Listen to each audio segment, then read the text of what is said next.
Hello all!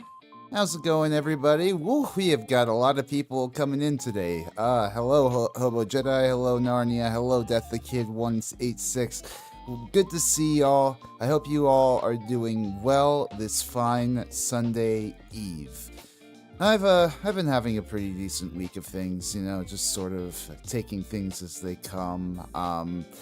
I have I've officially started the editing process on my upcoming glam metal deep dive, and that has been going pretty decently so far. I've been doing the bulk of the editing so far this weekend, but a lot of the prep work that I've been doing has helped a lot, in terms of collecting all the screenshots at work and just I went ahead and did all my custom my customary book scans that I usually include in my deep dives. I went and did all those at work the other day, and everything is going to be it's coming up resi for the deep dive. Hopefully, I was hoping to get up a preview for my patrons today, of the first however many minutes, for the intro. But unfortunately, I don't think that's going to happen until tomorrow. So, please wait for that, patrons. I assure you, it's going to hopefully be something pretty good. But yeah, no, that's been going well for me. I've been, continuing to consume music through Yard, and been having a lot of fun with that. But otherwise, things have just been sort of moving about as usual here in New York City, and hopefully progress continues to move along at a steady rate for those deep dives, and I'll have more juicy stuff to update y'all with soon. Anyways, I think we can get into our guest for the evening. I discovered this guy once, as usual, on BlueSky. A lot of really cool folk on BlueSky. A lot of cool indie VTuber folk on BlueSky these days. And this dude in particular, he seems to really share a lot of interests with me. I was at one point, a variety streamer who also loved, music on the side. So I get, a lot of what he's doing now. He does game streams. He does music streams sometimes. He even does cooking streams. I never did cooking streams. That's something that I'd like to try my hand at some point. But he seems like a really chill all around dude with music taste that I think you guys would quite like yourselves. Given how much you guys dig my taste. But without further ado, would y'all please join me in welcoming ZepLander to the Music Talk stream. Welcome, ZepLander. Welcome. Thank you. What's up, everybody? How y'all doing today? I hope you just how I usually go. Hope you're doing well, man.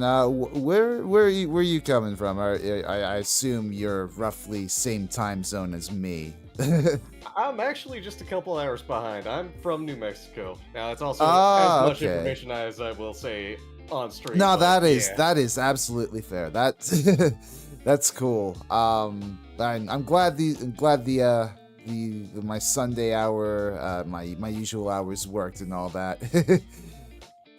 Oh yeah, it's working out great. I mean, it's only 5 p.m. for me, so nice. Ain't that far behind you. So I usually like to open these streams by giving the floor to my guest, by asking them what sparked their passion for music, because it's one thing, right, to just sort of listen to music casually as sort of mood music or background music or whatever, but it's another thing to name your VTuber persona after Led Zeppelin and make a logo that's based on Van Halen's logo. So where did that stem from for you? Alright, so do we want to start with just the music bit or just the reason behind my name bit? Because there's a good story for both of these. We'll get to the VTuber stuff later. Just start with I guess the music stuff. Alrighty, sounds good. So basically it all started when I was a kid. I mean, I would grow up, listening to music around the house. My dad, my mother both had, their own music collection. My mother was more country focused. My Right. dad, more rock focused. Mm-hmm. And so I listened to so much rock and roll growing up. Mm. And I mean, I was born early 90s. You'd think, okay, someone of my.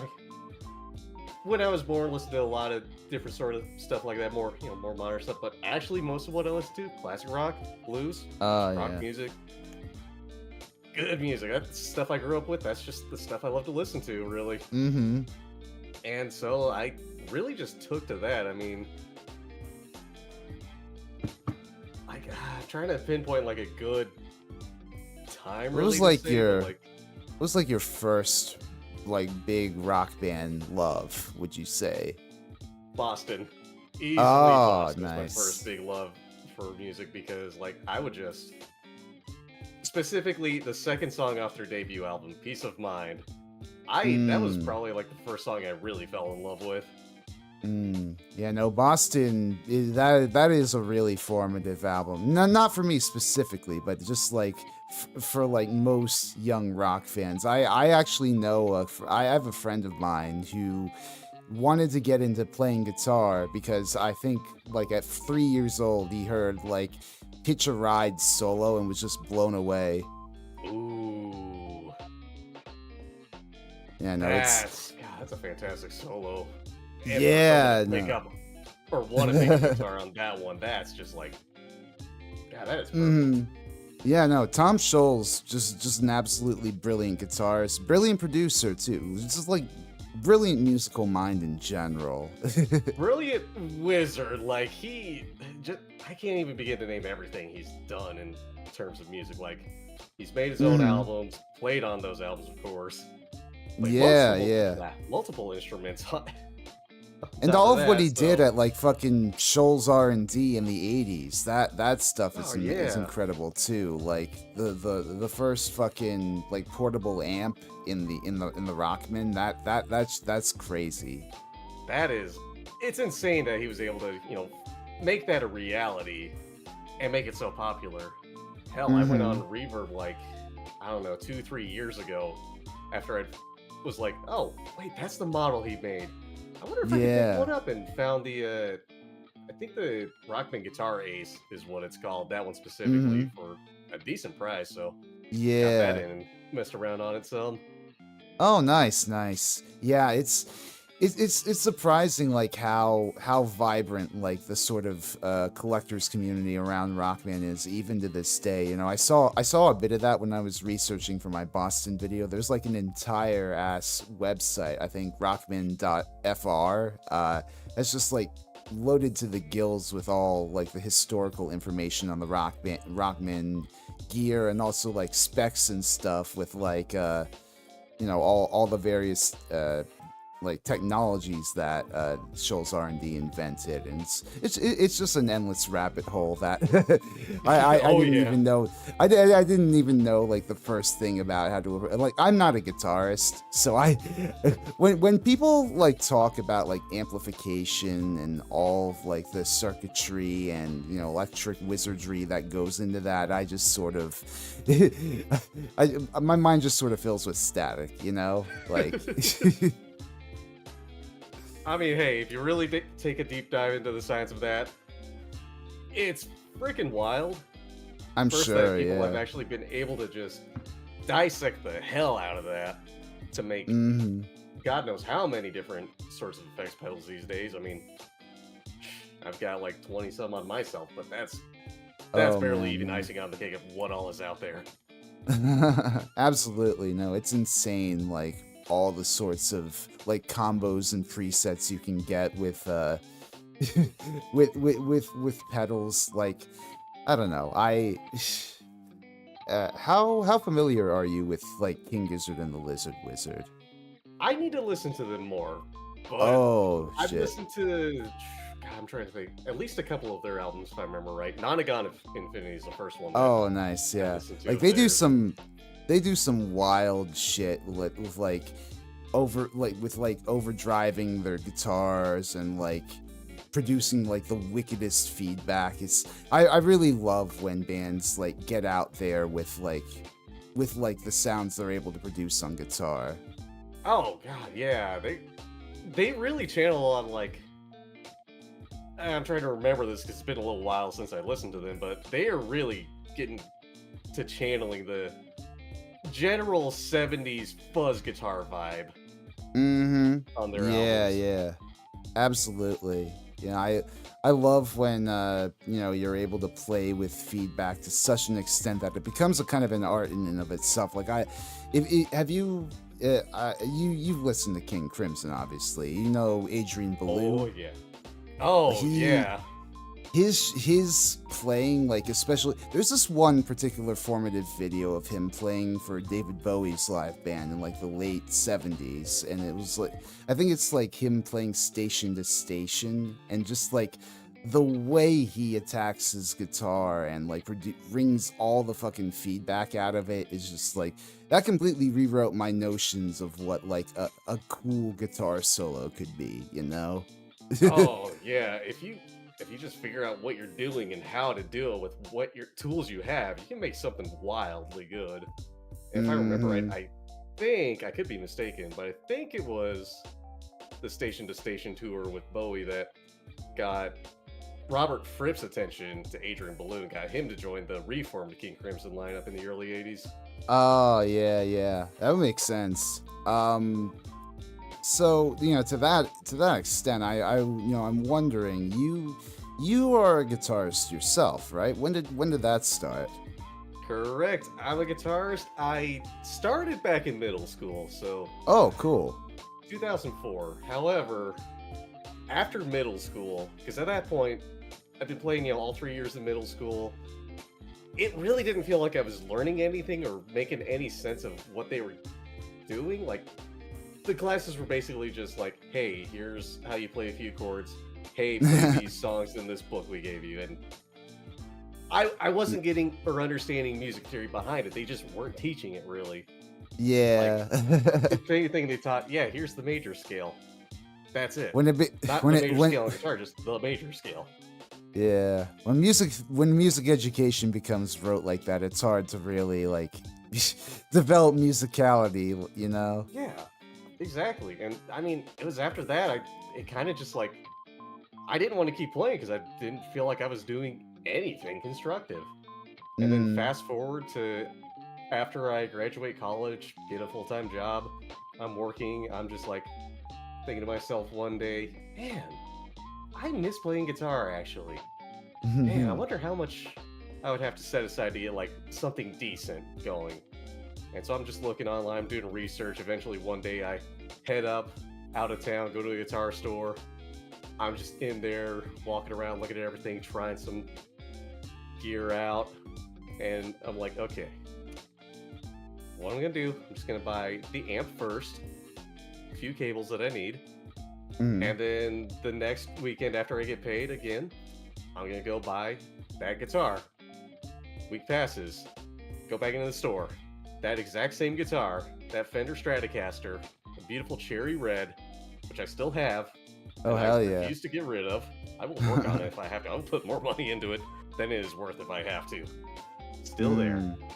Buy that, go home, play it for a good few hours until I get hungry.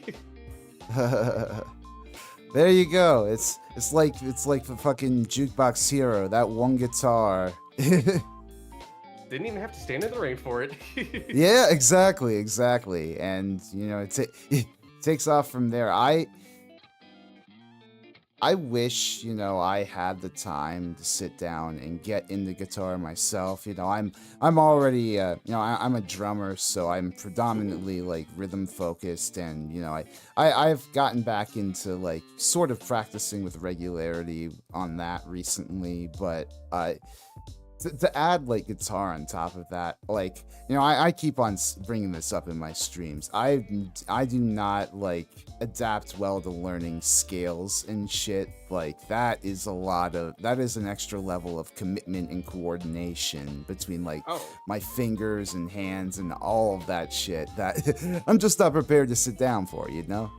Oh yeah, I mean, just, you know, if I were to just reach over and grab one of my guitars, which I might just do right now since I've got a few in my bedroom.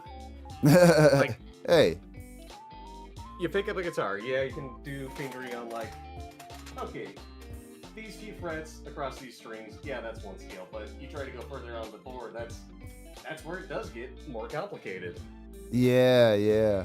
I mean, the thing is, you know, I'm fine enough just like picking up like chords and strumming along to a song. Like I feel like I've gotten that far, at least that far before in learning the guitar, but it's, you know, it's everything after that that's just like intimidating. And it's a shame too, because you know, you say you have like a red Strat. I have a red Telly, like a sort of gorgeous red Telly that my mom got me for one of my birthdays, and I've been meaning to, like, if I ever have the sort of level of free time or flexibility where I can sit down and learn the guitar, I want to learn the guitar on that thing.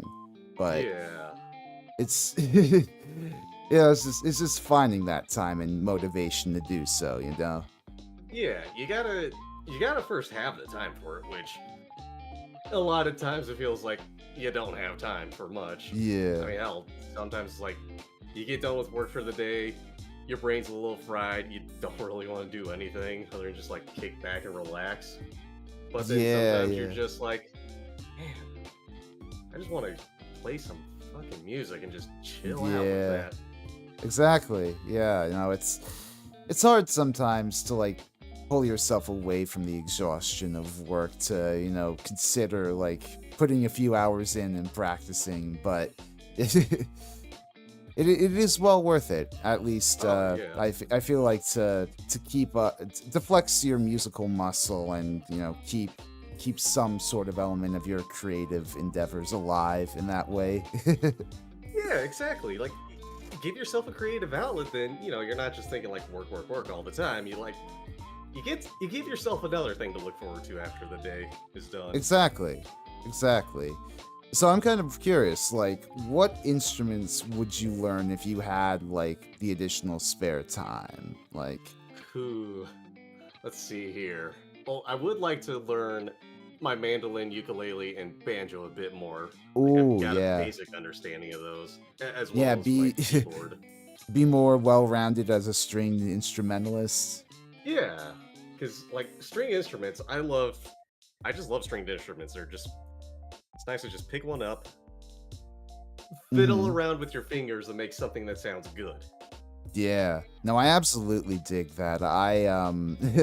I play in a band with this guy who's, you know, is a pretty damn good guitarist in his own right, but he also, you know, fiddles around with mandolin. He's got like, I think he has a mandocello. He has a lot of fucking string instruments. He has what he calls like gear acquisition syndrome. So he's always like snooping around like Facebook Marketplace for like discounted instruments and all this shit. So, you know, he plays a lot of string instruments. And it's really cool, like when you've got like a mastery of all those sorts of, you know, forms of like guitar essentially to bust it out and like whenever like a different song calls for like a different mood, you know.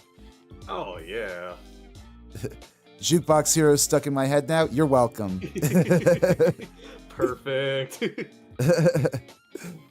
Yeah, what was I gonna say? Yeah, I do want to say hi to everybody over in your chat that I recognize. So hi, everybody. welcome ZepLander fans. I'm glad y'all are chilling with us today. What was I gonna say? Yeah, no, I kind of feel, you know, similarly that I want to eventually develop like mastery over a bunch of other different percussion instruments, or at least like competent in them. Because, you know, I like to think I'm pretty damn good around a drum kit, but I'd also like to have experience playing, like, various different smaller percussion instruments, or even, like, stuff like, I once took in college, like, timpani and marimba lessons, so, like, I'd like to maybe eventually find a way to to freshen up on those again. Like, I know they sell like synth pads for marimba at least, so that might be a possibility eventually if I can find one of those devices at like a fucking discount. But yeah, I don't know how the hell I don't know where the hell I'd find like a timpani. Yeah, God, I don't even know either. Like, My- I know there was one time, I forget which woodwind instrument or something, which instrument it was you blow into. It might have been a flute now I think about it, because I was just curious. I talked about it with somebody a while back, and just trying to find one on the cheap, I came across a very nice looking one that was like $15,000. So I'm just like, that is not what I'm looking for. I will not be buying that for my the Jethro Tull cover band in my head. yeah, that's well priced instruments. They definitely shine, but they are they are a how to say, they're a terrifying investment. Oh yeah, like it's almost basically something like, to justify it, you have to be playing professionally. Exactly, yeah. It's like, I think about the people who sort of, you know, shell out all this money to, and like spend all this time to get their hands on like Stradivarius designed violins. And like, I imagine for myself, if I ever got my hands on one of those fucking things, I'd be too terrified to even touch it. You know, like, because it's such a level of craftsmanship that may never even be achieved again, that I feel like I'd be too selfish to play that for like my own sort of musical ends, you know? You pick that up and you're just like, I feel like I'm burning money in my pocket just holding this.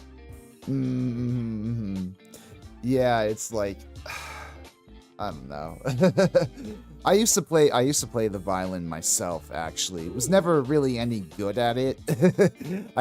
What was it? I was in elementary school, and I like basically never practiced, just sort of did it as like a fun music hobby. In fact, I think I was kind of conscripted into it because my elementary school was basically putting together their music program at the time. So Ooh. Yeah, no, that'll do it. It was a lot of, it was an interesting experience, but I don't know. I found myself committing to the drums in middle school and high school, and I haven't looked back since. Hey, there you go. Like, you found the instrument you love, and you've stuck with it. Yeah. Absolutely. Let's see. So your music taste, you know, obviously, you know, something I like to do for my guests before a stream, you know, I like to ask them for like, you know, not just an image for the thumbnail, but also like a sampling of their tastes. And you sent me quite a lot of classic rock and, you know, metal artists. Yep. And I respect that for sure. You know, I love classic rock. I love metal. That was like my bread and butter growing up. But something I'm curious about is like, have there been any like more recent bands that you've been following in terms of like rock or metal? Have you made any like discoveries in like, I guess, underground areas in that regard? Underground, I can't really say I have found much of anything. One of the more recent bands I did get into, one of the more recent serious bands I did get into recently, I should say, because as much as I want to count Ninja Sex Party, they're also a comedy band, so yeah. I take everything serious from them. But Airborne, they're a Australian rock band. Yeah, it sounds like you know them already. I've heard of them, yeah. Okay, yeah, so like Australian rock band, very much AC/DC inspired. Yeah. They play good hard rock. They go ham on it, and they do damn good. And then there's also Greta Van Fleet. Oh A, yeah. yeah, like probably the latest big Led Zeppelin-esque band Yeah. to come around, and I mean, like I've picked up everything I can of theirs on CD, and I love Mm. all of it. I will say, Yeah, I respect Greta Van Fleet and their talent. I just wish they would be a bit more their own distinct artist, besides, the next Led Zeppelin, yeah. I want to say part of that's just the media's fault. They put that label on them, and Yeah. so then they got kind of shoehorned into that role. But at Yeah, least but with their last album, Starcatcher, it seems like they're. I mean, even though you can still tie it to their being Led Zeppelin in a way, but they're still following their own yeah. path. Like they're finally breaking into that. I mean, that's the thing, right? I love bands that are able to look back on the past and draw influences, but it's sort of able to do their own thing with it. Like, I don't know if you've heard of Rival Sons before, but they're fucking Mm. great. Like, there's this one song of theirs, or two songs rather. It's like a part one, part two situation called "Hollow Bones," and like that is fantastic modern rock music. I think. Oh, I'm trying to remember because when I found out about Rival Sons, Mm-hmm. they were opening for Black Sabbath on their last Oh, neat. tour. Yeah.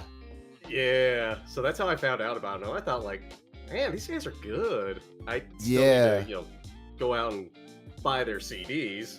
I don't usually do streaming. Like, Yeah. Now they got some that, great shit. What was it? I feel like they're sort of a cross between like Led Zeppelin and Aerosmith almost, like very, very yeah, in that 70s classic rock pocket. uh,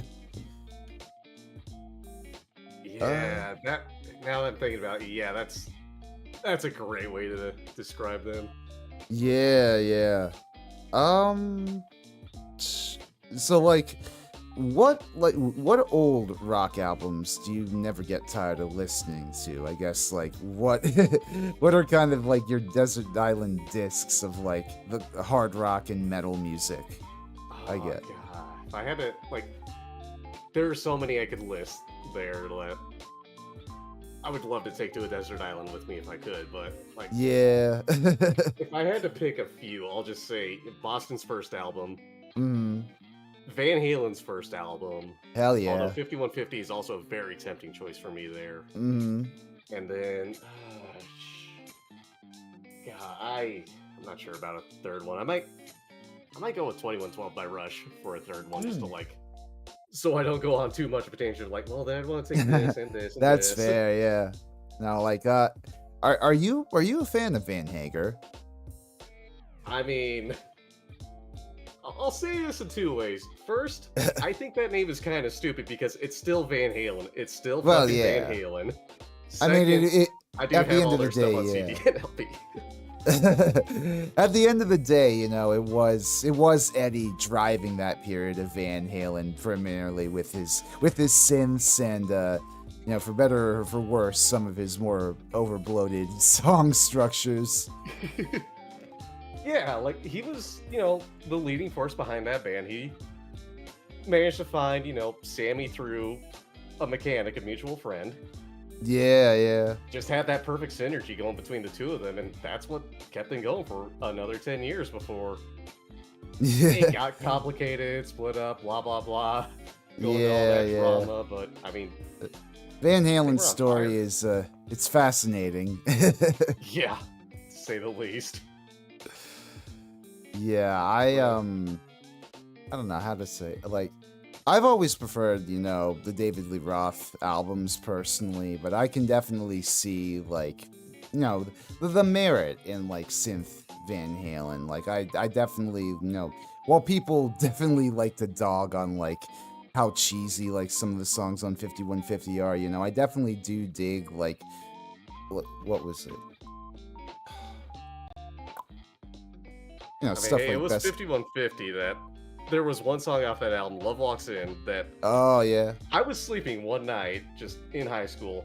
That started playing on the radio because at that time, there was a great radio station where I grew up.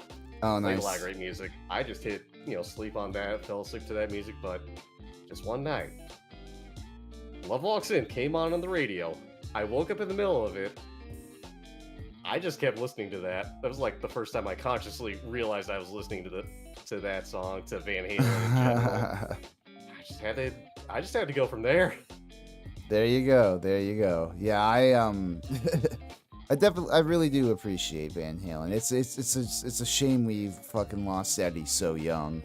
Oh god, yeah, that day in 2020, I kind of just, like, it was in the middle of the pandemic too. I was working from home, and I just stopped that day. Like I froze. I could not do anything else that day. Yeah.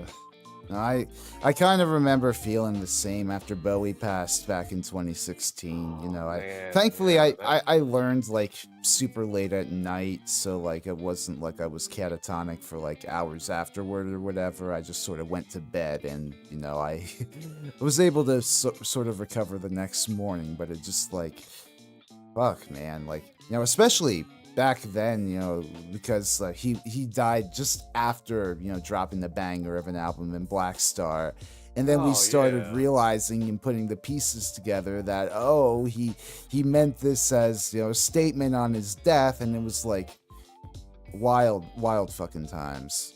Yeah, he meant it as his farewell album, and that just adds a lot more to how much is in that album. With that knowledge too, but I mean, even without that, it's still a damn good album. Yeah, no, absolutely. Like the music, the sort of like jazz tinged rock, that like the combo he hired for that album, they just sort of go ham the entire time. Yeah, like they really dialed into what he was feeling and really wanting out of them. Absolutely. What's your favorite Bowie album? Because, like, you know, obviously Bowie's got so many different fucking sounds and eras about him. God, I don't know the answer to, really. It's gonna be a little bit part of it because it's not like I've listened to everything Bowie's put out. Part That's of it fair. Because I don't have much Bowie myself, but I mean, at least of the compilation albums I've listened to, there's all sorts of good stuff on there. Everything's a great song. Yeah. I do at least have Ziggy Stardust and the Spiders from Mars on LP. Oh, hell yeah. No, that's a fantastic album for sure. Oh, God, yeah. If you ever get the time, though, I would definitely recommend, you know, taking a deep dive into his Berlin trilogy of albums, you know, Low, Heroes, Lodger. My personal favorite of those is Heroes, though. A lot of people obviously hype Low up for good reason. Yeah. Just like the ask what those albums were, too, because, like, I remember, you know, he did a Berlin trilogy, of course. I just couldn't remember the exact albums. It's like... It's crazy, like, sort of like the artist, like, it was him gathered up there with, like, Brian Eno and occasionally Iggy Pop. Like, fun fact, like, 2 of Iggy Pop's albums from around, or at least I think one, like, The Idiot, was, like, basically a side, like, Berlin trilogy album to that. But, you know, at that time, you know, Bowie was gathered with Brian Eno and, like, just trying to, you know, push the bounds of what he'd been doing before, and in so doing created some of the coolest, like, art rock music of that time. Like, it's really neat, like, for Low and Heroes in particular, like, they do it in a way where it's like side 1 is like sort of a new wave meets ambient meets post-punk-ish type sound of the time, whereas side B is just like completely straight ambient music. Like, I don't know, I really love that sort of structure, and with like Heroes especially, I think they really nail it, because like they got that's one of the albums where Robert Fripp, you know, in his sort of lost period in the 70s, he sort of swoops in with like some really cool guitar parts. Right. Yeah, I forgot. That's right. Robert Fripp did play with Bowie for a couple albums. Yeah, no, he is. He's a surprising. I love how like he shows up in a few different cool albums from the 70s. Like he was also on Fear of Music by Talking Heads, I think. Yeah. Great Oh band, yeah, great Robert band. Fripp has like gone all over the place really with what all he's done. Hell, he did the soundscapes for Windows Vista. Oh Really yeah, stepping that's out of where right. he's been pigeonholed, well, labeled, and just like making fucking music for an operating system. The dude is he's one of the most interesting figures in the music. I mean, I think he would object to me saying that he's part of the music industry, but like Oh, 100%. but you know, just like in terms like the history of like rock music and of progressive rock music, like he's probably one of the most seminal influential figures to the way things are. Oh yeah, Man. easily.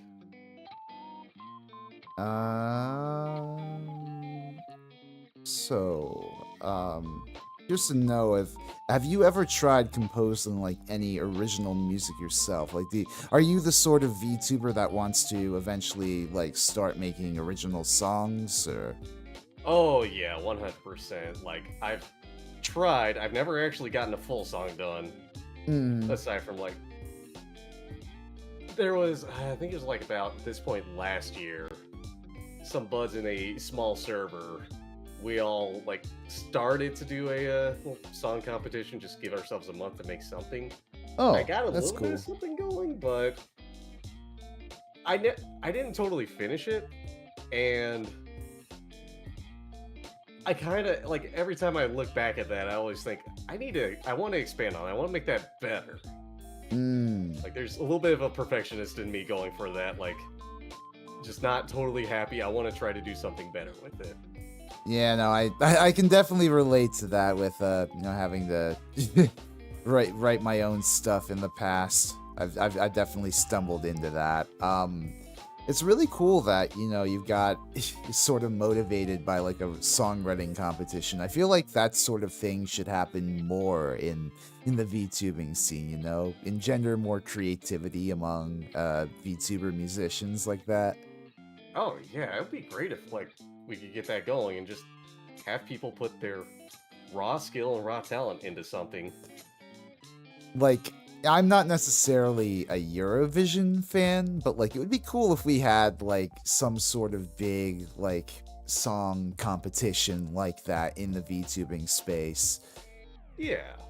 Whatever whatever the VTubing space is nowadays. Like it feels like there's so many different you know, fractured communities. You've got like the gotcha people, you got like you got the Utaites, you got so many different distinct groups of people, and yeah, VTubing has grown from just like a few very niche people that found something to like something just about everybody can do as long as they've got, you know, a decent computer or even just like a creative outlet to make an image.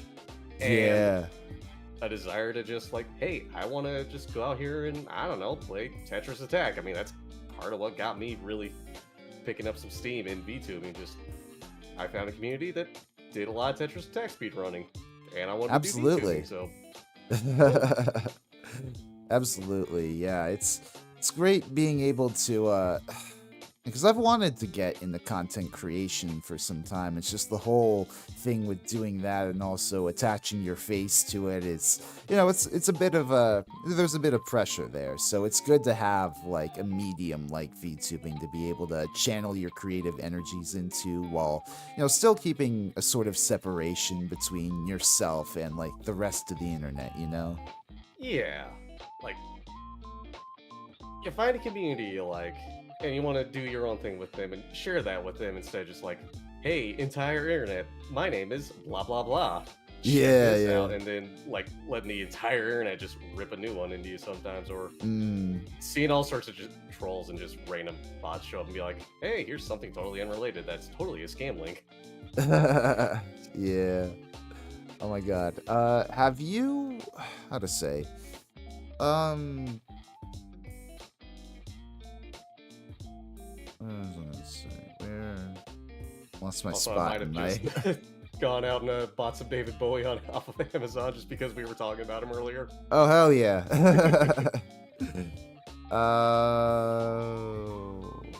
Where the hell did I think I lost my spot in the question sheet here. I mean, hey, it happens. Yeah. Oh, yeah, I was wondering. So, have you considered like doing your own covers for your channel? I mean, original songs are one thing, but it'd be cool to see like you do like maybe a guitar cover of a.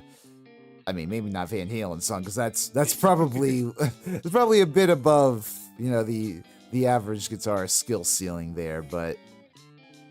Hey, I mean, that's something I could try to do, but yeah, it's something I've thought about a good few times, but I'm not totally sure like how I'd want to approach that in some ways. Oh yeah, no, that's fair. Like, there's to mix like a cover, especially. I've done a few covers on my channel in the past, like because I don't want to necessarily shell out like hundreds of bucks every time I do one of them. I just sort of try to amateurly do it good enough myself, and it's fine, but it definitely is an intimidating prospect, like having to put something together like that. Oh god, for sure. I mean, even just like sometimes when I'm sitting in my spare bedroom that I basically tried to turn into a studio. Oh yeah. I sit down, I pick up something, I hit record, and I'm just like, just kind of freeze there, don't know what to do. Yeah. Did you like soundproof your space all up with like foam padding and all that stuff? I haven't done that yet. I might do that at some point, but at the same time, I'm kind of like, oh god, the feedback isn't that bad in there. Off of stuff, and it's not like I play stupidly loud, but yeah. I'm kind of trying to see how much I get away with that on that. My room is not like soundproofed at all. In fact, like my walls are my walls are kind of thin, but but it's fine.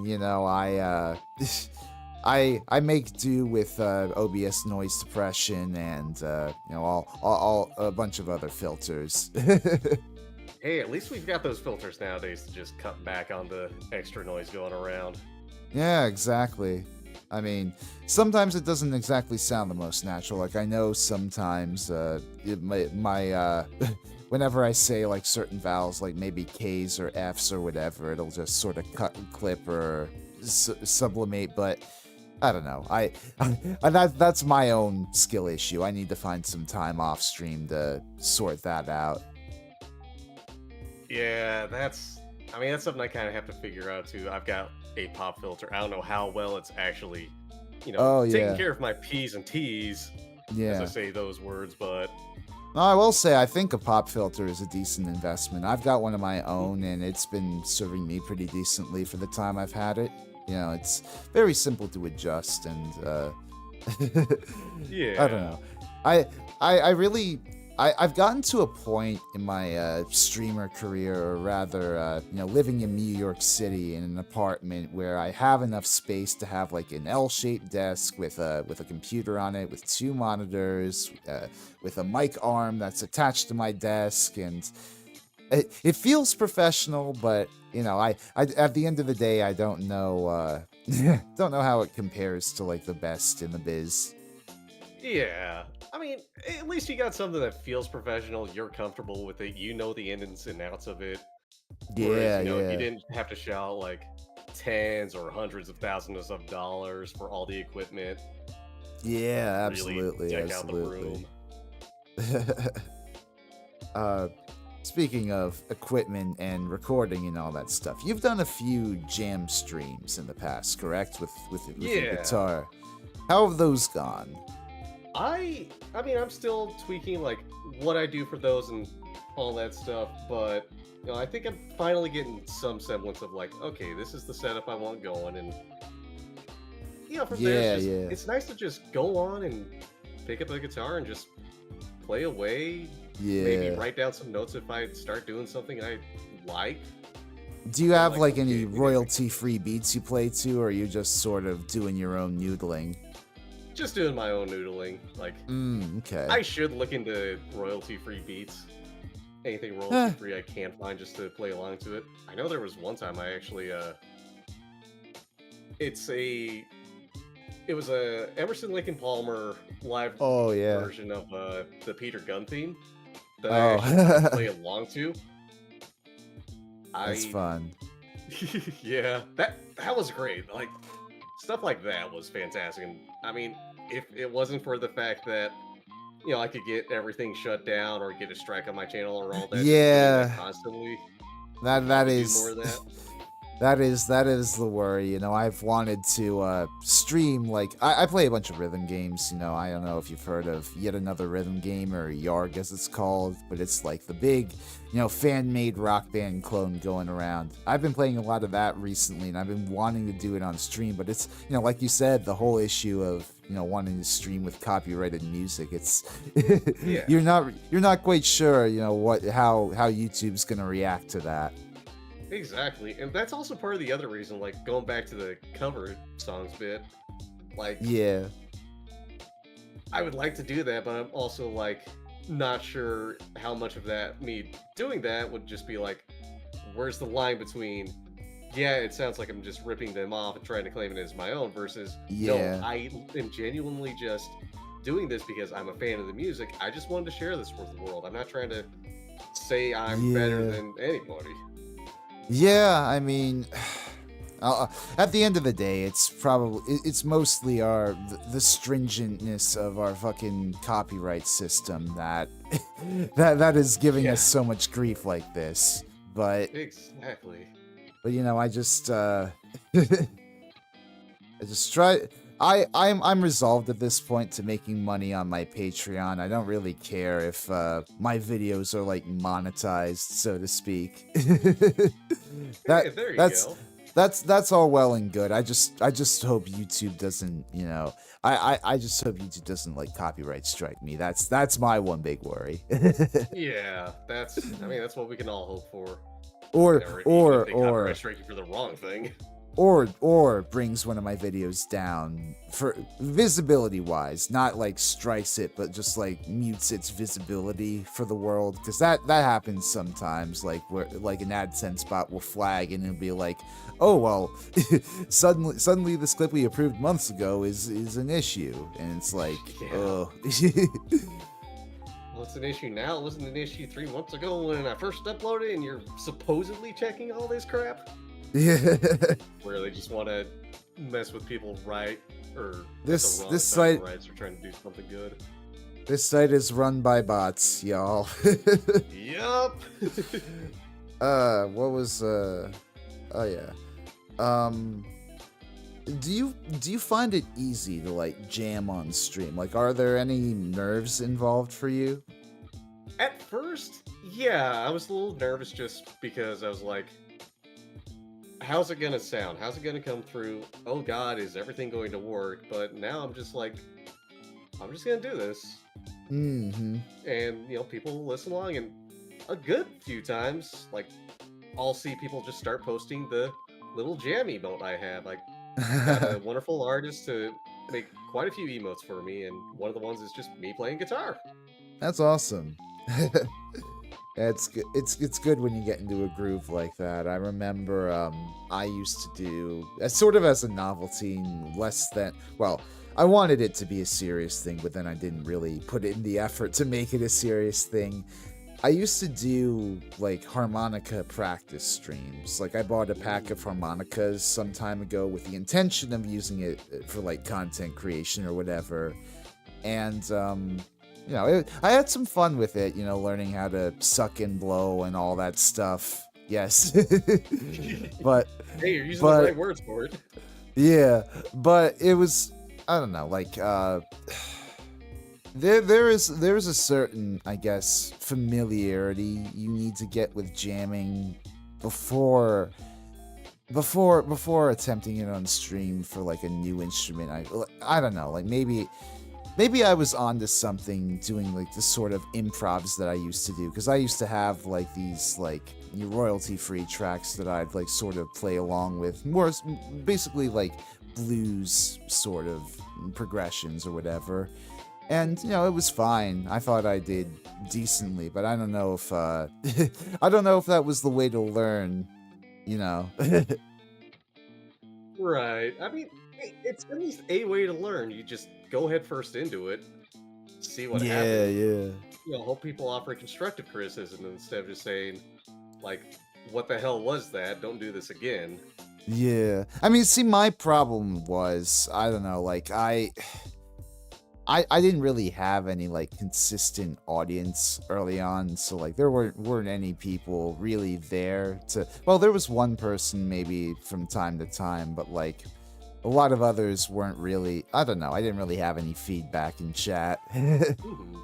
Yeah, that's the other thing, too, is, like, finding your audience and, when they show up, Yeah, do what you yeah. can to get them to stick around, but sometimes, like, Absolutely. just be yourself. Hey, that's what people want. Yeah, yeah. Maybe That's how someday Christians I'll help get people back grow. into doing harmonica, but I don't know. It's Yeah. it's another one of those things where I'd have to sit down and commit time to something that I I'm not already good at, that I'd have to devote to, like, improving skills, and where I'd rather just at this point, pour my energies into the stuff that I'm already good at and, like, getting better at that. Yeah. Like, there's only so much time in the day. You always wish you had more time, but hey, sometimes you just want to get out of your comfort zone, get to something you don't know, and just learn that. Which, I mean, that's Yeah, that's part of how I got further into definitely, VTubing. I was just like, definitely. I don't know what the hell I'm doing. I'm just gonna keep going though, and picking up stuff on the way. Yeah, yeah. And to that end, I'm kind of curious, what inspired you to become a VTuber? Well, part of that was like both the same time of like when I started streaming and when I decided to be a VTuber is like I was playing Tetris 99 one day Right. and like I kicked some serious ass in their hard mode. Like I got first place in that twice in a row. Nice. And I shared that with a few buds, and one of them was like, "My guy, you gotta stream this." And I'm just like, "How the hell do I do that?" And that same buddy of mine also actually being a VTuber themselves, Oh, nice. like just kind of made me go like, "Oh wait, you're doing VTubing stuff? Shit, I should do that then." That looks fun. That sounds fun. I Hell mean, yeah. I'd known about VTubers like a little while before then. I mean, I remember seeing some videos on YouTube of Kizuna Ai, and Oh, yeah, at first yeah. just being like, "What the hell is she doing? That's pretty cool what she's doing, like technologically wise." Yeah, I'm yeah. enamored. And Yeah, I no, mean, like from there it just went, and I started getting the gear, and I just started going.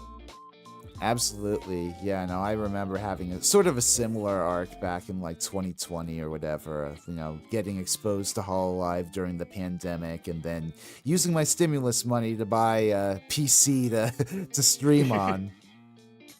Man, maybe that's what I should have done with my stimulus money instead. I just put down or made more house payments. Shit. Hey, it's something, Yeah. I don't know. I've had my PC now for like past 4 years. I don't know if it's necessarily the most the most up to date graphically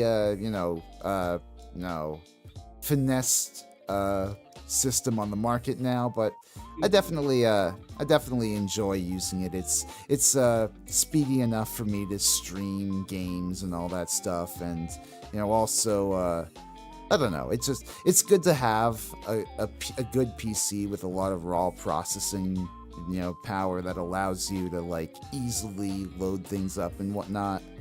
Yeah. I mean, I've had mine for, let's see, I built it, I think August of 2020, so getting close to 5 years at this point, but I mean, you don't need to have top of the line stuff unless you're Yeah, like, that's trying to true. really push the limits and do something more intense on it. Like, Yeah. See, my issue, if there's anything I want to upgrade on my PC, it's RAM. I just I don't know how or like how I would approach doing that. I'd probably need to help, like I'd probably need to hire like a Geek Squad or whatever the equivalent of it it is from the place I got my computer at. I mean, hey, if I wasn't, all the way out in New Mexico, I'd say, dude, I'd just show up and be like, all right, let's look at what you got and let's get this going. But then again, that's Hey. also another part of me. I got a degree in computer science. I know my way around a computer pretty damn well. Hey, there you go. There you go. Yeah. So what do you ultimately hope to do as like a musician in the VTuber space? Like, what do you, as big as a term like this is, what do you hope your legacy would be? I mean, really, that I just like find people that enjoy it. I would like to, share it with more and more people, of course, but like, get a decent group, which I do feel like I've met a great number of people that like to tune in regularly and watch my stuff, but like, just share stuff with people. If they enjoy it, great. If not, oh well. Like, I just want to make people happy when I can. And that's the coolest thing about content creation, isn't it? Like, at least that I feel, is being able to create a community of like-minded people that you're able to chat with and sort of lean on them, they lean on you when times are hard or when you guys just need some place to relax. That's the life. Yeah. You find your comfort spot, you find people you talk to a lot. I mean, hell, I don't know how many VTuber servers I'm in, but like the first big one I really joined, Porcelain Maid server, Joel. Oh yeah.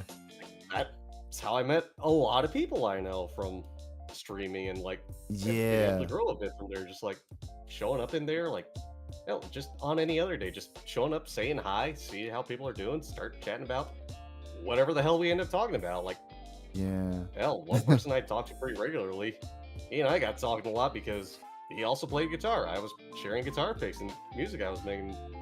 It's hell like, yeah. Oh, you play guitar too? Oh, you also work in the tech industry. Oh, you also have to do a lot of software engineering stuff. And just go there you go. Honestly, I need to use Discord more. Like, I have a Discord account and all that. I mean, obviously, that's why we're talking. That's how we're talking right now. But I don't. I've joined servers. I just never really chat on them.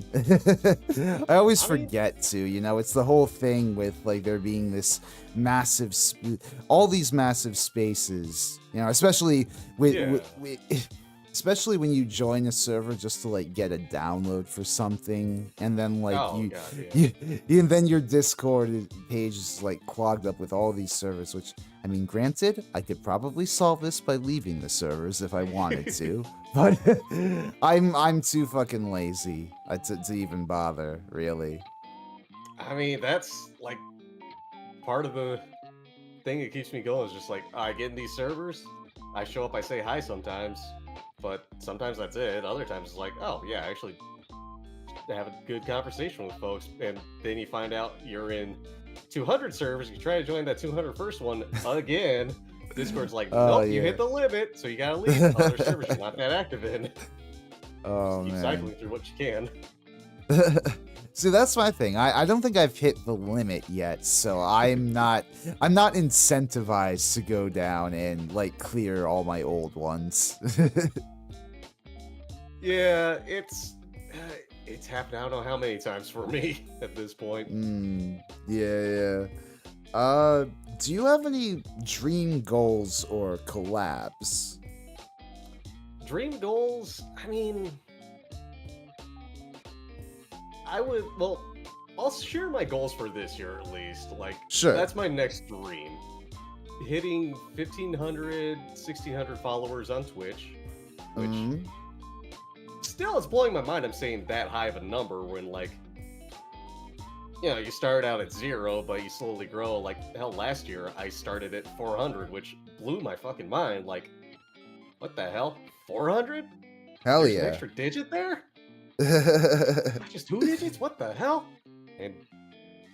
But I mean, there's that. Like, just trying to see if I can get more people actively, watching, get that average number. Just, I mean, boosting numbers, it would be nice. I'm not gonna make myself go crazy over that, Yeah, but yeah. just see if I can make funny number go up, basically. Yeah, no, that's totally respectable. Like, I don't think of VTubing as much of a numbers game myself, but it is always nice seeing, the line go up, as it were. Yeah. I don't know. I've had it for a while that I've wanted to reach like 10,000 subscribers, and in so doing, I'd like then follow up the 3-part Fall of Kiss series that I did a while ago. But it's been a really slow time in approaching it, because the way I take my time with my videos, it's like the algorithm kind of doesn't really like my channel that much. Yeah, I mean, but you're but also it's fine. fighting the algorithm. Yeah, too, it's which, fine. I'm good with I'm good with slow growth. Honestly, I feel like I have I far prefer like a long tail sort of I guess market capture rather than, going all in all at once.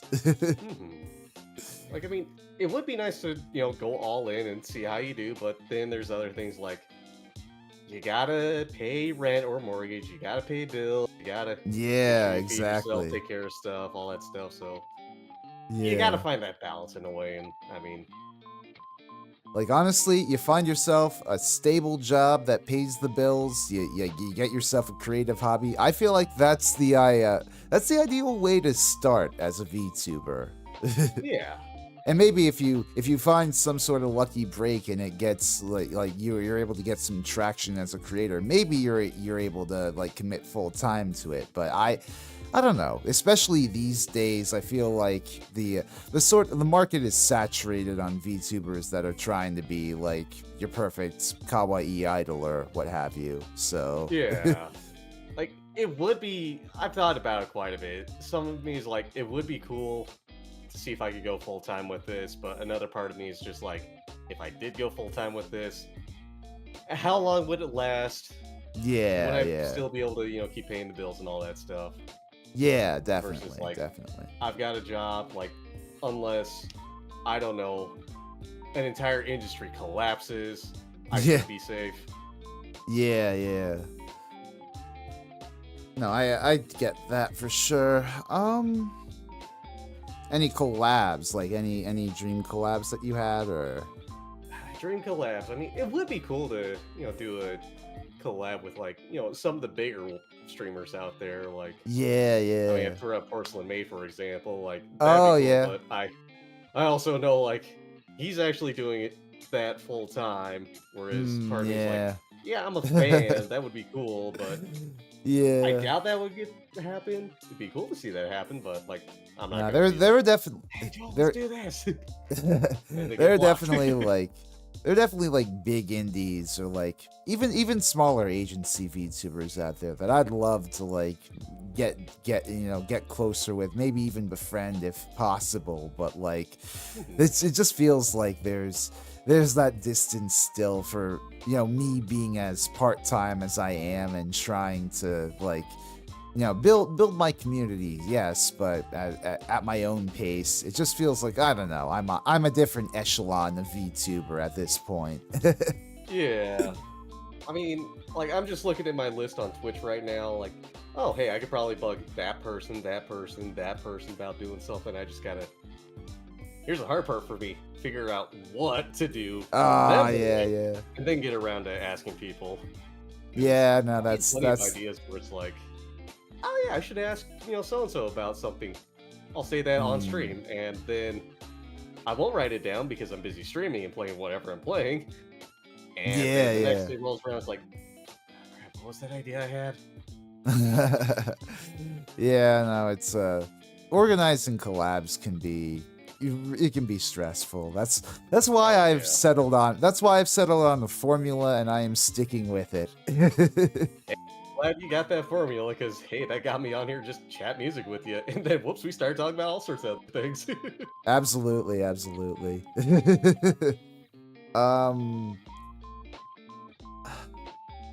me see. So, as a VTuber, I know you do a lot of variety streaming, and as part of that, you play a wide range of games. So like, what sort of games are your favorites to play? I know you mentioned Tetris quite a lot. Are you a huge Tetris guy? I mean, I've been playing Tetris for almost all my life, so yeah, Hell yeah. probably a bit. But yeah, Tetris is a big one for me.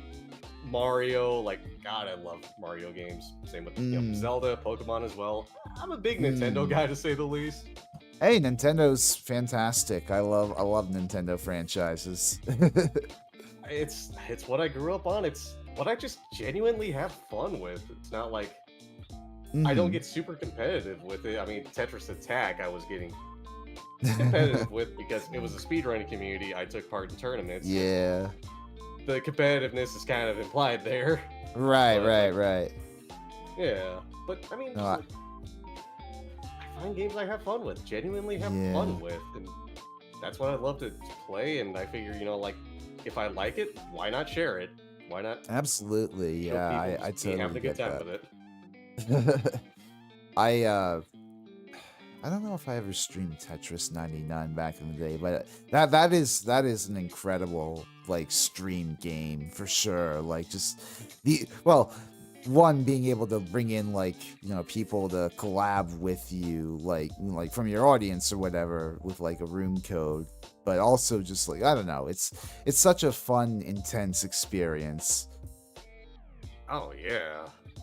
I mean, especially you can get more people involved. Like, I actually did play Tetris 99 with another streamer a while back when she was streaming, and like, we were both having a great time. Of course, I was also pretty consistently whooping up on her because I'm not trying to brag too much, but I am pretty damn good at Tetris. I scare some people sometimes. Oh my gosh. Could you face off against Suisse, though? I doubt it, but I would at least try to hold my own there. Respectable. I see. So like, what's your favorite game soundtrack, if you have one? Obviously, that is a pretty big question. So if you have to think about that, I don't fault you. But yeah, that's not really something I've thought about too much. I mean, like, because there's so much out there I've listened to over time, and I mean, granted, when it comes to video game soundtracks, I don't have too much myself. Right. Yeah, maybe like 3 or 4, I think. I might be missing one, but I don't have too many. And like, if I had to pick a specific game, part of it for the variety might be like Smash on the 3DS and Wii U. Oh yeah. Like a solid 2 CD collection right there that I got from Club Nintendo, and I've listened to it quite a few times. I respect that. The Smash Bros. Games have always had incredible soundtracks. Just the way they're able to take like old songs from past video games and remix them to make them energetic, like fighting game music. It's always the coolest shit to me. Yeah, they're not just taking the original sounds, like in the case of, the Mario or Zelda games or the Pokemon games, or, well, I could just go off listing everything there. Yeah. They're not just taking the original songs off the games that, 8-bit, 16-bit sounds there. Well, except for Sonic. Yeah, true. I mean, they're fully remaking those songs, giving it a full backing band, basically, instead of just like, we got 3 sounds we can make at once off this chip. Just copy that over. Yeah, like, I think back to, like, when Mega Man was added and they got all of, like, the incredible, like, remixes of, like, the level music from the Mega Man games, like, just taking, like, the old 8-bit stuff and making it, like, rock. It was just incredible. Yeah. Like, It's what crazy how was the much one in action. specifically? Like, I think Jun Sano, like the guy from Sonic, he did the Mega Man 1 through 3 medley in like Smash 4, and that Really? is still a classic for me. Ooh. God, I didn't realize that. Shoot. Yeah, no, it was interesting. He was involved with another blue guy. Small world sometimes. You go from one blue Yeah, guy to yeah. another. God. Speaking of though, I fucking love like Sonic video game OSTs. Like I've historically been a Sonic fan for like basically my entire life, and just like one thing that they've always nailed has been music. Oh god, yeah, they go so hard on the music in Sonic games. Like, ever since the first one, Mm-hmm. they've Mm-hmm. been really good at putting out great soundtracks. Like, not every one of them's gonna be consistently good. Like, Yeah. I'm trying to think of one I Yeah, especially dislike, but like, especially in recent years, there have been a spate of Sonic games that haven't had the most inspiring soundtracks. Like I think Forces and like a few areas of Frontiers were kind of forgettable, but yeah, otherwise, I feel like when you get a bunch of like composers in a room for a Sonic game, they really let loose. yeah. Like, you get a lot of people together. You eventually they start getting into a rhythm and knowing each other. Yeah, Make yeah. something. Which you can say the same about like just about any group that gets together for music. Find out what Mm. you can play off of each other, you get that rhythm going, and you get that human connection going to make something real good. Mm-hmm. Absolutely. The one thing I'm sad about, I wish what's his face? The guy who did Jet Set Radio. Naga. Oh, Yuji Naka? No. Hideki Naganuma. Oh, He yeah. did the OST for Jet Set Radio and also for Sonic Rush, and it's a goddamn shame because that's the only soundtrack he composed for a Sonic game, and it rips. Like Oh, I don't know how familiar you are with the Sonic Rush OST, but it's just like it jams, it grooves, it rocks. It's a very very lively soundtrack. oh, right. That's the. I had to double check which one Sonic Rush was. Yeah. Ah, The first I need to DS. actually sit down and play that one of these days. I uh I remember playing it like ages ago when I had like my DS way back in the day as a kid. I think I never completed it, but I remember enjoying it. I mean, hey, if you enjoy the game, that's like probably the most important thing. Even if you never Yeah. beat it, like, Yeah. granted now there's like a bit of a thing where it's like you're streaming, you're sharing the game with people. You're kind of expected to beat it unless it's like Yeah, kind of a yeah. bad game, like I did with Final Fantasy IV: The After Years. That was very much a. If I play this again, it's gonna be off stream because it was something. What is that? Is that like an official thing? Yeah, it's basically like Final Fantasy IV or 2 as it was first released in the U.S. Oh Got yeah. it was released in what 91, 92, Something somewhere like around that. there. Fast forward to 2007 or 8, like late 2000s, early 10s at least. Right. Sequel game. Somebody was like, Mm. "What if we just made another Final Fantasy IV? Just continued that story years down the road." And Uh. enough people said yes to actually make that happen. But the game it's one of the games of all time. I'll put it like that. Kind of just sort of falls apart there. Yeah, it's like I was trying to play it on stream because it was like, you know what? I remember playing a little bit of that back in the Wii days. Mm. What if I gave that another go? I And mean, it was not pretty. I will say, like, if a Final Fantasy universe whips, like, expanding on its particular universe isn't the worst idea in the world. I mean, just look at what they're doing with like, all the Final Fantasy VII material after the fact, but Oh yeah. I mean, they're I basically don't know. redoing Final Fantasy VII these days. Yeah, yeah. Like it's got a life of its own. It's Final Fantasy is pretty much the only Final Fantasy game I've been able to get. Like I tried playing through 10 once, but I don't know. I just didn't really connect with it the same way I did 7.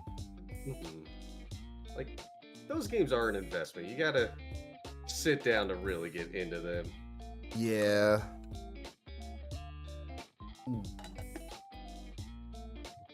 Sounds like you're drinking some water, so it's like, yeah, maybe I should hydrate too. No, it's all good. It's all good. Let me see. So you've also done some cooking streams in the past. Oh yeah, I've done. God, I don't even know how many now. Like, quite a few cooking streams to say the least. It's always, it's always fun to see a VTuber do a hand cam cookie stream. How are those for you? Like, do you have a lot of fun?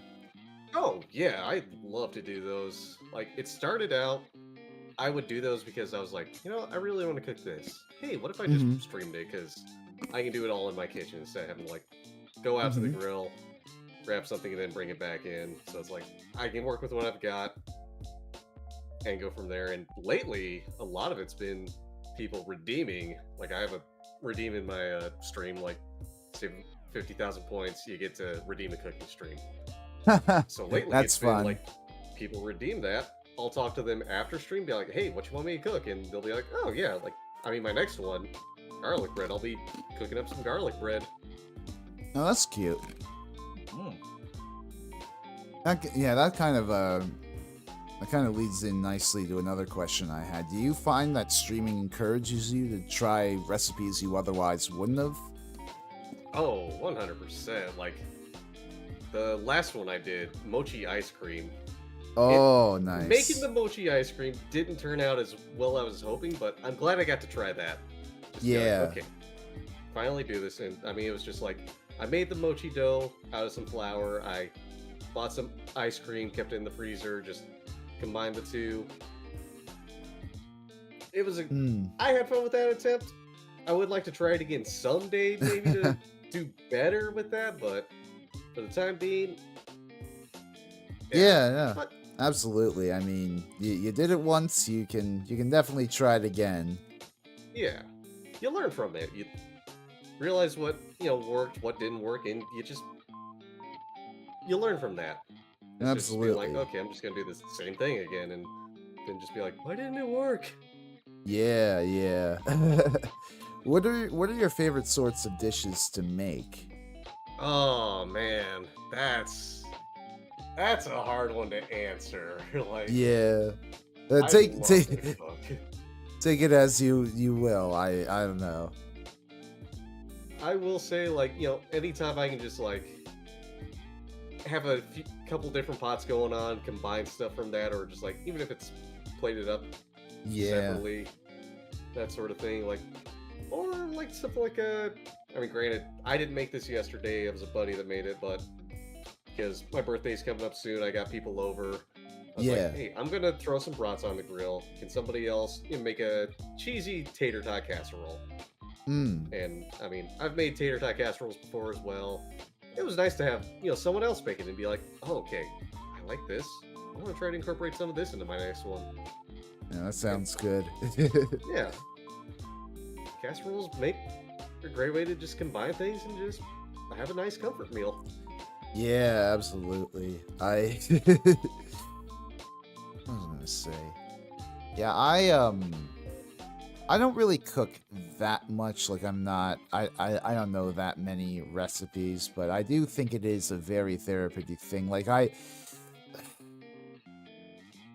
maybe this is cope because I obviously try to budget my meals or what have you, but like I like to sort of I like the therapeutic nature of cooking at home. Like I don't really like order. I mean, I will order out time to time, but like I find it's cheaper, it's easier, it's far more chill just to sort of stay in and learn how to make your own stuff.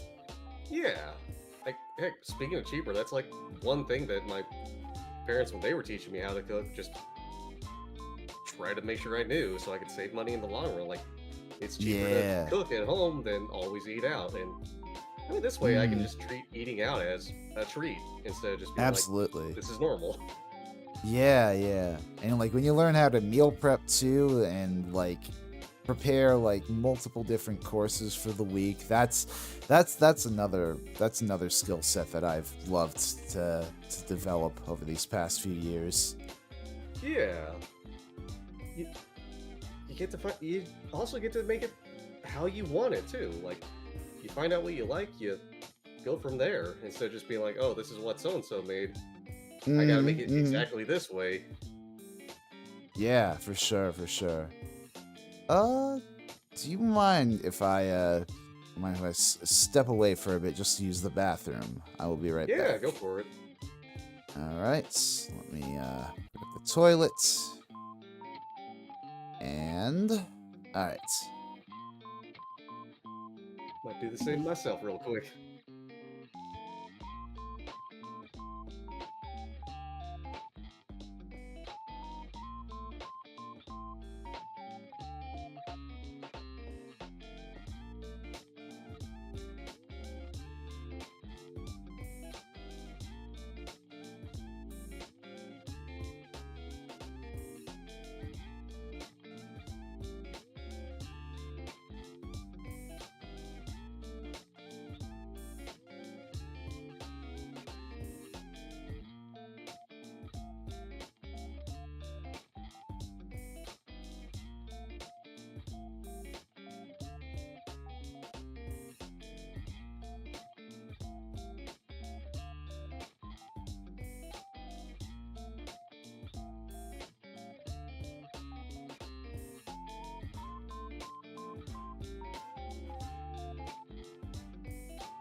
I'm so glad it's actually a toilet on the screen. It's a fantastic BRB thing right there.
All right, I have returned. Okay, so we got a few more questions left here. Starting off, I guess, kind of leading on from what you do as a VTuber. I noticed on BlueSky recently you've been doing a series of posts where you listen to and talk about albums you own. How'd you get the inspiration and motivation to do that? Honestly, that kind of just came out of the blue. What was the first one I did? I'd have to dig for that, but one day I was just like, I talk about music a lot. What if I just started posting pictures of that on there?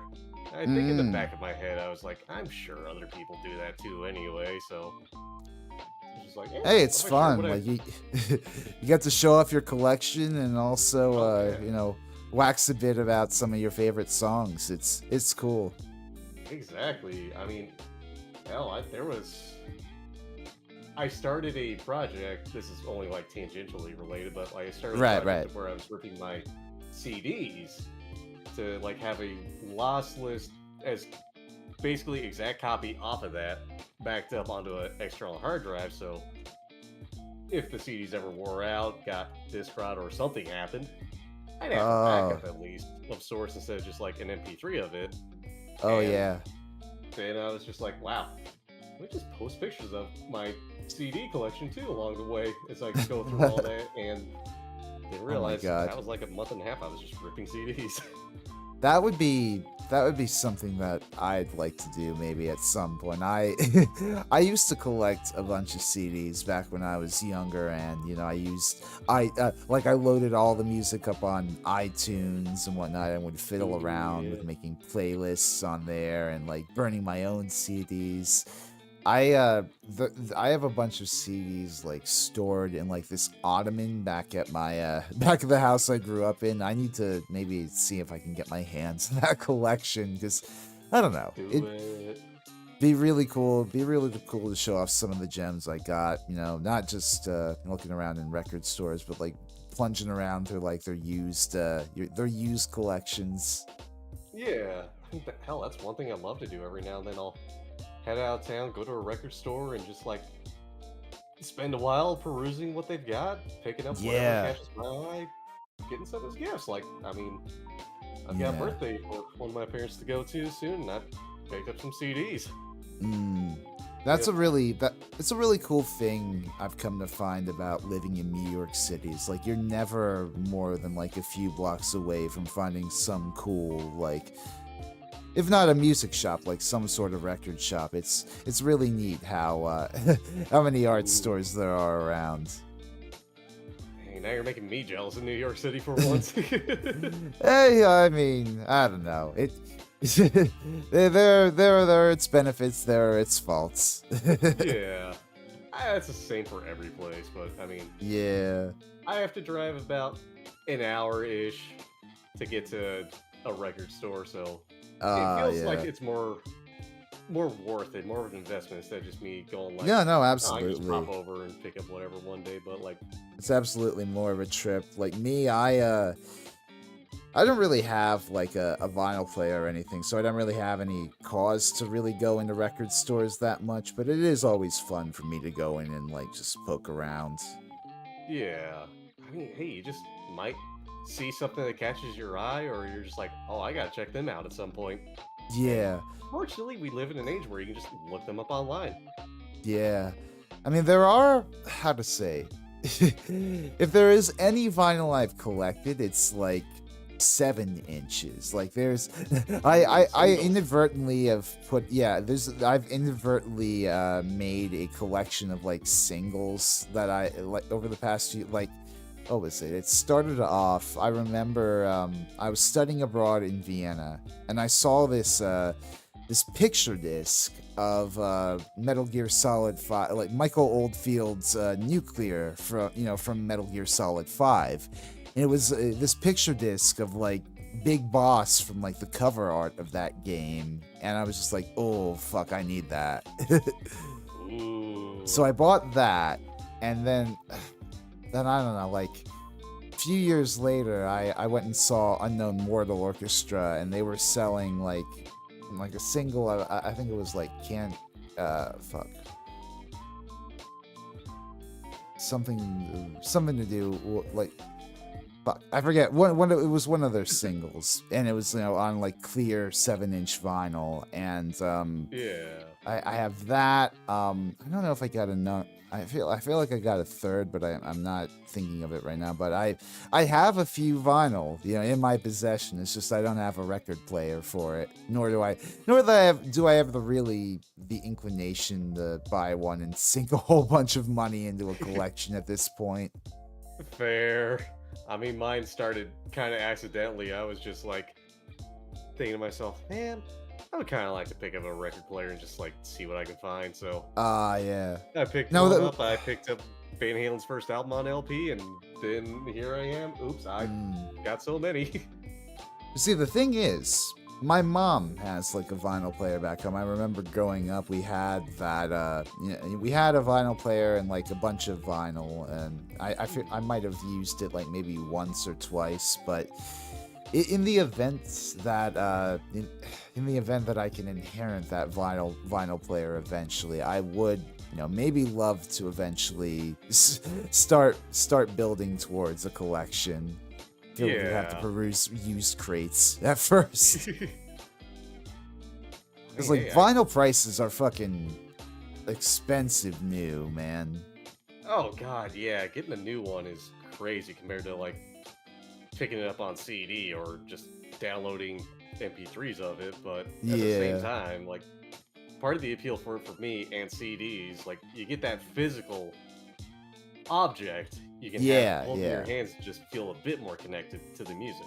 Absolutely. And I mean, especially with like colored variants and like like translucent vinyls and picture discs and all that stuff, like having that as like a special artifact is like it's second to none almost. Like something about like King Gizzard and the Lizard Wizard that is like ubiquitous is like not only do they produce like a bunch of their own colored vinyls, but like for like their bootlegging series that, like they released like a bunch of live bootlegs to their fans to like do their own like sort of vinyl and CD and even cassette tape releases with. Like there's been so much colored wax produced around that one fucking band.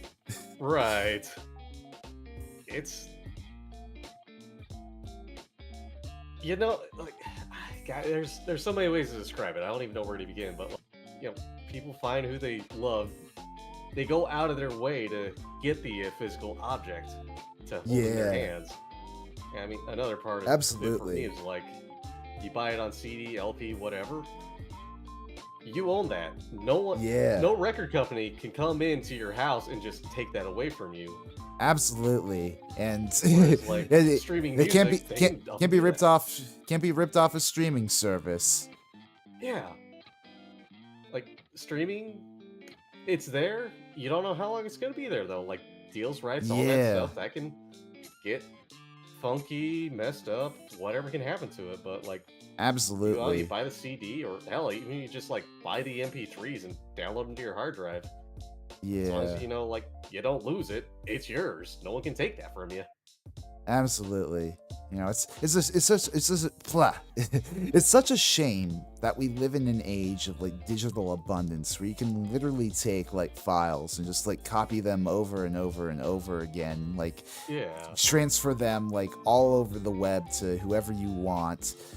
But instead, like we've developed this sort of economy around like streaming and rentals and all this like temporary like artificial scarcity, and it's like it's a blessing and a curse at the same time.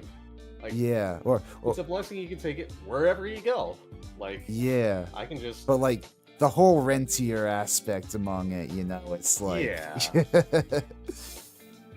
like at some point, like I don't pay for streaming services because I know I'd just be like, man, I want to listen to this again. And I have to buy it, so it's like, why don't I just buy it in the first place? Absolutely. And if I don't like it, then I can resell it online. Maybe I'm out a few bucks, but I gave it a go. I gave it a listen. Absolutely. I've never paid for like premium streaming services, as I've always used the ad-free version, and maybe it's a little more annoying with I deliberately think that ad agencies pick the most annoying ads to place, between streaming mid-rolls, but I think they just pick the most annoying ads no matter what you're doing or watching or listening to. I mean, that's fair. That is fair. How many ads I keep seeing for Chumba Casino on Twitch, or like oh my when god, I was watching football over Christmas with my dad. Oh my god, yeah, all the betting agencies. Yeah, all the gambling agents. Like, personally, I don't have an issue with people, deciding to go gambling. Like, that's your money. You spend it how you want. Be responsible about it, though, of course. But like, it's seeing the same goddamn ad for fucking how nakedly they're marketing it is just it's the real problem, I think. So I'm kind of curious also, with your album posts, do you find it's helped your appreciation for those albums or for the music at all? Well, it feels like a bit of an extension to that, but it's also giving me a chance to be like, oh, I can see other people that are into something similar to this. Like, I mean, hell, that's how you found me on BlueSky, I think. Yeah, I guess so. And it's like, oh, hey, this guy's got a good vibe. But like, I mean, it's me also just wanting to share, like, hey, this is what I'm listening to. yeah. What if you gave it a chance? Maybe you like it, maybe you don't, but like, I'm listening to this. I just want to share this, and like, there's been plenty of things where it's like, maybe it's not that great, but I like it a little bit, or there's something Yeah. like, this has been something I've been chasing for so long. Oh, I'm so yeah. glad it's finally like released, or I got a copy of it. Yeah. That's fine. Hell yeah. Have you exposed, many VTuber friends or any of your audiences to old rock bands through that, or, anything else you do on stream? Yeah, a good bit, I think. I mean, I've done two music nights earlier, and let me see if I can find the playlist for the last one. Oh yeah, Blue Oyster Cult's Fire of Unknown Origin, Def Leppard's Pyromania, Black Sabbath's Nice. Heaven and Hell, Led Zeppelin 4. Solid That's albums what I threw all. on. Oh yeah, I just threw that on for a music night one night. I was just like, hey, this Saturday, I'm just gonna play some music. Y'all show up if you want to. We'll just do it in Discord. Go from Hell there. yeah. And I just popped it on, hit play, cranked it up on my side where I could hear it real nice and loud and good. Yeah, And, yeah. Just like pop in if they wanted to, see what was going on. Hell You know, yeah. go from there. That's cool. I wish, again, circling back to Discord, I wish I had the energy to make my own server and manage it. I feel like it'd be really neat to just build a community through that. It is definitely not an easy thing to do, but after a while, I mean, I started out my Discord server, there was like maybe 4 or 5 people for a good while. Like, it was small, and Right. most of the posting was just like me saying good morning sometimes, or just posting food, or when I was going live. Like, it took a while for it to build up to be like, Yeah. oh, people are just in here genuinely having conversations with each other and posting good things. Like, it takes time, but once you get that going, you find some people that want to help out. Fantastic people that are like, hey, I like what you're doing. I want to help support you. And That's awesome. you go from there. Hell yeah. Okay, so, penultimate questions here. Have you gone to very many concerts, rock or otherwise? Ooh, yeah, I've been to a good few. I want to get my phone handy just because I actually have a list of the ones I've been to. Oh, hell yeah. Let's see here. Let me bring that list up. When my phone wants to cooperate. You're good. Let's see Good. here. So let's see. 1, 2, 3, 4, 5, 6, 7, 8, 9, 10, 11, 12, 13, 14 concerts. One of them was online, so 13. There would have been another one they had to cancel, but like, I've been to a good few. Nice. More so in my adult life. Who have you seen? Let's see here. The first one I went to, but take this with a grain of salt because I was way too young to really remember. This was shortly after I was born. Oh, At yeah. a state fair, of all places. Yeah, Marshall yeah. Tucker Band. Oh, yeah. But after that, 2007, went to a Mountain of Blues festival, like a music festival out here in New Mexico. Had a lot of blues bands, fantastic bands there. Like, Nice. picking quite a few CDs from that. Oh, yeah. And fast forward, like, I've seen a Blues Brothers cover band, an Eagles cover band. We'll go to 2016 on Black Sabbath's final tour. I saw them and Rival Sons open for them. Very nice. Just within that following month, twice I got to see Get the Lead Out, a Led Zeppelin cover band that they did fantastic. Yeah. After that, let's see, fast forward a year, I saw Edgar Winter open up for Alice Cooper and Deep Purple. Oh, wow. That's a hell of a lineup. Oh man, like, I am so glad I went to the Edgar Winter part at the start too. Like, The venue I went to, it was still pretty empty. Like, not a lot of people showed up for Edgar Winter, which I think is a damn shame because he was killing it out there. He did damn good. Yeah. And then, like, once Alice Cooper got on stage, that's when more people really poured in. But, like, man, they missed out on Edgar Winter. But Yeah. all three of them, though, fantastic concert there. Fast I forward bet. 1 year to 2018, I wanted to go see Iron Maiden. But Oh, work yeah. got in the way. Even if I bought a ticket, I wouldn't have been able to make it because of some bullshit going on at work that Damn. I need to be around for, even though I really don't. I think they were making more of a deal out of it, but had to miss out on them, unfortunately. But hey, the next year, I got to go see Kansas. Oh, nice. They were so good. A few months later, I saw Spin Doctors at the State Fair. Very They neat. opened for Smash Mouth. Spin Doctors was fantastic. Smash Mouth was terrible, unfortunately. That is Except when their lead incredibly. singer wasn't on stage, funny enough. That is an incredibly 90s lineup of bands. Oh, yeah. Like, I wasn't expecting that, A, to be at the State Fair, and B, to be so good. Yeah. Hey, Spin Doctors killed it. And I've Oh, never I'm really sure. listened to them before. Then let's see. Yeah, and then, I don't know, something weird in 2020 happened that kind of went on for a couple of years. I don't know. I didn't go see any concerts then. But hey, at least Yeah. 22 rolled around. I got to go to a memorial park that was hosting a concert of 3 cover bands. So I got to see an AC/DC cover band, Motley Crue cover band, and Van Halen cover band. Oh, neat. Those, God, they all were killer. They were great. And then last year, went to 2 in person, would have been 3, but 1 canceled and 1 was online. My birthday present to myself last year, I went to go see Toto in concert, Oh, cool. and God, that was phenomenal. They were fan-fucking-tastic. Like, they were on tour opening for Journey, but the concert I went to, it was just them. Journey wasn't there, so they played a 2-hour set, and Oh, that's it cool. was so good. Fast Wow. forward to August of last year, I went out to go see some buds out of state, some buds I met through streaming. Yeah. Another bud was like, hey, I'm going to this concert at the same time.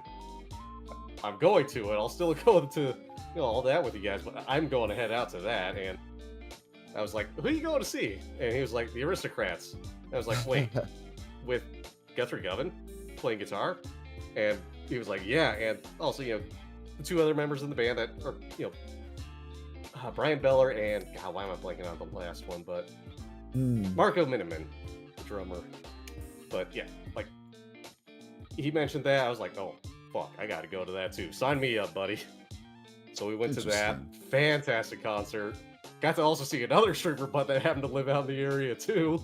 So that was another bonus. Nice. And then, fantastic. I also might have just bought all their stuff on CD at that concert too that they were selling. Whoopsie. Wow. And then last concert I've seen, it was the online one, Ninja Sex Party. They did their 15th yeah. anniversary concert. I love that. neat. The one that got canceled, I was so excited to go to it, but unfortunately, they had to cancel. It was Leonard Skinner. Johnny Van Sant, the singer, his daughter had a nasty illness. They had to cancel quite a few concerts. That's unfortunate. Yeah, but I mean, hey, that's all the concerts I've been to, so. Neat. Do you have any particular memories that stand out? Any fun memories? Let's see here. I mean, with the Aristocrats, the fun one was, going to that, meeting another streamer bud, having a great time there with, 2 buds. They're barely known in person for more than in one case, a few days, in another case, a few minutes. Let's see, the other concerts, the Black Sabbath one, that felt like my first big concert. Oh, yeah. I went to that. I shelled out the big bucks for that. I went out of my way for that. That was a groundbreaking one for me. That's I'm sure. also like just before I picked up guitar again and bought my electric guitar. Like, I can imagine, like, weren't they doing, like, huge, like, pyro work and other sorts of stage lighting and stuff? Yeah, they not much on pyrotechnics, but definitely, at least not that I remember on pyrotechnics, but like, lighting, they were going ham on that. It was an outdoor Nice. venue too, so Yeah, they really yeah. went. They did great with the lighting. God. My only regret is like I wish I was further in the front than in the cheap Yeah. seats, but hey, my first one there.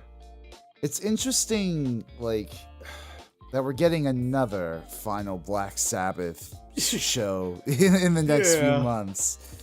Like, and, I get why it's happening now, right? Obviously, it's gonna be Ozzy's final whole send-off gig, as it were. But I just wish I could go over to fucking Britain and attend, you know? It's just like... God, I really hope they at least do like either live streaming it or just put out Oh, a yeah. recording That'd be of sick. it. Yeah, like it feels like they have to. Granted, they did that for the end tour. They released their last concert in Birmingham on disc, Yeah. but like Yeah. at least we get one final send off that will feel like a proper one with the original lineup. Yeah, for sure. Like Bill Ward on drums. Yeah, he's returning to drums, and like even if they just play like 3 or 4 songs, like it's at least gonna be a good way to go out as they started. Yeah, absolutely. And with that stacked the lineup too at that festival with like fucking Yeah. they have 3 out of the fucking thrash big 4, and like even though I'm not the biggest fan of the whole reformed incarnation of Pantera, it's neat to see like Pantera on the bill. Yeah, like It's like a very, very metal history sort of lineup. yeah, they're going all out. They're getting a lot of metal in there. They're getting a lot of rock in there too. I mean, Yeah. and it's not just like we're grabbing everybody we can for a cash grab, or I mean, they're grabbing a lot of people that were influenced by Black Sabbath Hmm. and did a lot related to Black Sabbath or alongside them. It's insane what they're doing. Yeah. Great. And, Can't wait to see it come together. oh yeah, one final chance at least. And also they're Yeah. raising a lot of money. Everything for that's going to be going. Oh yeah, absolutely, Charity, absolutely. so- Yeah. All right. So, I have one final question here. I usually like to end these streams off asking, since the world's been kind of a chaotic shit show recently, something I've been wondering lately is, what do you like to listen? What sort of music do you like to turn to in times of stress? The music that makes me happy. Like if I can just put it on, either put my headphones on, kick back in a chair, whatever, just have the music going. Yeah. What makes me happy? Well, I can just vibe to like, a lot of rock music. Yeah. Or maybe for something a bit more mellow, I'll go with like I said in the list earlier, Bruce Hornsby. Yeah, Very- yeah. Very peaceful music there. Like I can just kick back. I feel at peace listening to his music Yeah. more so than not a good number of bands, but like just honestly anything that I love to listen to. Yeah, yeah. So just finding your comfort zone. Yeah, it depends. It varies every time, but it's just throw on something I love. Yeah, no, I can definitely respect that.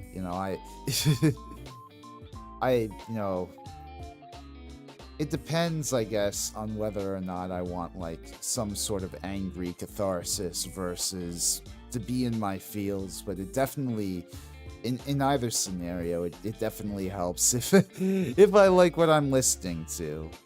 Yeah. Just want to find something to connect to and just vibe out to. Yeah. makes you feel more in touch with your humanity that way, I guess, to be able to find the energy to to be reminded of art and the good things in the world. Yeah. You can't focus on the bad all the time. You gotta have some good in there. You gotta chase what makes you happy. Absolutely. Well, all right. It's been fantastic having you on, ZepLander. Thank you for joining me. It was a great conversation. Hey, Rezi, thanks for having me on too. It was a blast, man. I'm glad to hear it. Where can people best find you? Do you want me to link your Twitch or? Yeah, usually, I'm out on Twitch. I'm ZepLander VT on there. There is also a ZepLander on Twitch. That's my old account that I used in college briefly. I never 2 streamed words, on it, ZepLander? all one word, so yeah, okay. right there in chat. Yeah. ZepLander VT on Twitch. I mean, I'm also on Discord, of course, Twitter, BlueSky, Instagram, YouTube. You've got my YouTube channel in the title there. Yeah, no, y'all.